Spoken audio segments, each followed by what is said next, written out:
I have keratin bond extensions. They're the individual ones. I have about like 15 pieces on each side, maybe 20. Let me show you how I blow up my hair so I don't cause damage. Obviously, I was taught by the best, Lisa Barlow, to use this product. So Kerastase, Nectar, supplement. This is great for fighting frizz, smoothing your hair, giving it more shine, and just hydrating it, making sure it's protected when you blow out your hair. Use hot tools. It's gonna keep your hair really nice, silky, and shiny. So I just kind of roughly get it through all my hair, and then take my not so fancy brush. I part my hair down the middle, and then I'll start to brush and add more product to each side. So I just grab all my hair, I pull to the center. More of the Kerastase thermique. I'm gonna especially run this in my ends too. This makes my ends of my hair extensions feel really soft, really silky, and it really helps to keep them tangle free throughout the day. After the heat protectant is thoroughly run through both sides of my hair, I usually just use my Dyson Airstraight, but I just use the blow dryer portion of it all throughout this area of my hair. That's where I have my keratin bond extensions. So when I'm like getting in there and getting to my scalp,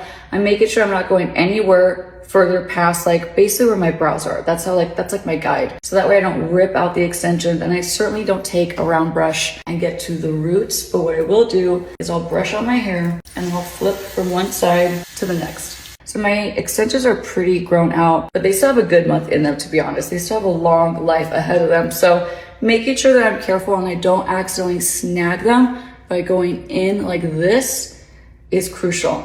So I just rough dry my hair, then I'll run through, brush out the ends, holding my hair so I'm not pulling them and causing any breakage. And that way I'm getting out any tangles without being too rough. After that, I look like Cousin It, but then I do this. You can tell this is very well loved. It has a ton of my hair attached to it. Not because it's damaging, but because I have a lot of hair shed. And when I'm doing this with my extensions, I make sure I'm not pulling too much or causing too much tension, which then could cause breakage. And if I feel like I'm getting a little too much resistance, I'll grab the hair again, I'll pull, twist. That way there's no tension up top where the keratin bond is, so I'm not breaking my hair and the bond, but I am getting a nice swirl into the hot brush, allowing it to curl and run through. Look how pretty and shiny it is. One side done, one side not so done. Now, I think what a lot of people don't know is you could style your Great Lengths extensions, like your keratin bond extensions, the way you do your normal hair. So it doesn't stop you from doing a ponytail, doing a beach wave, putting your hair in a braid, like any of those things and all those things you could do with extensions. The great thing is also it is human hair. It's amazing, ethically sourced hair. So you can do all those things and more. It's still gonna look and move like your hair.